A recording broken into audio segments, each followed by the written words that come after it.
शहदाद कोट सिंध ऐं बलोचिस्तान जे सरहदी दंग ते वाक़िअ हुअण करे इंतिहाई हसास करार ॾिनल आहे। मुहर्रम उल हराम में इमाम बारगाहनि ऐं मातमी जुलूसनि ते सिक्योरिटी जा फ़र्द सरअंजाम ॾींदड़ रज़ाकारनि खे दहशतगर्दनि खे सुञाण ऐं ख़ुदकश हमले खे रोकण बाबति ट्रेनिंग ॾिनी वई।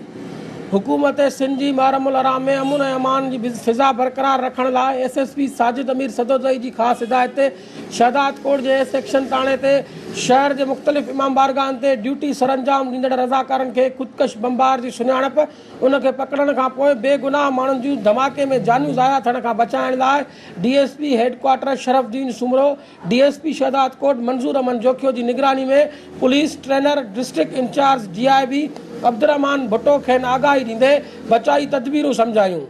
उन मौक़े ते रज़ाकारनि खे ट्रेनिंग दौरान अब्दुर्रहमान भुट्टे ॿुधायो त इमाम बारगाह वेझो हुजूम खां कुझु पंध जे मुफ़ासिले ते गेड क़ाइमु करे लंघ लाइ सोढ़ो दरवाज़ो ठाहियो वञे।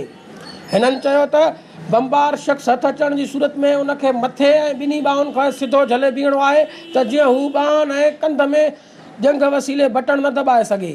हिननि चयो त अहिड़े शख़्स जे हथ अचण बाबति फौरी तौर बम डिस्पोज़ल अमले या पुलिस खे इतलाह ॾिनो वञे। हिननि चयो त रज़ाकार ड्यूटी दौरान मोबाइल फ़ोन जे इस्तेमाल खां पासो कनि ऐं सिर्फ़ु साथी रज़ाकारनि सां राब्ते में हुजनि। पुलिस ऑफिसरनि जो चवणु हो त खानपुर वाक़िए खां पोइ सिंध ऐं बलोचिस्तान जे सरहदी पट्टी ते क़ाइमु शहरनि ऐं इलाइक़ा हसार करार ॾिनल आहिनि, जंहिंमें शहदाद कोट बि शामिल आहे। संदन चवणु हो त कंहिं बि अणवणंदड़ वाक़िए जी रूनुमा थियण ऐं दहशतगर्दनि खे पंहिंजी सरहद में दाख़िल थियण खां रोकण लाइ बलोचिस्तान सां लॻंदड़ समूरे रस्तनि खे सील करे सख़्तु चेकिंग कई पई वञे। कैमरामैन वकार भटीअ सां गॾु Shahid Awan, voice of Shahdad coat.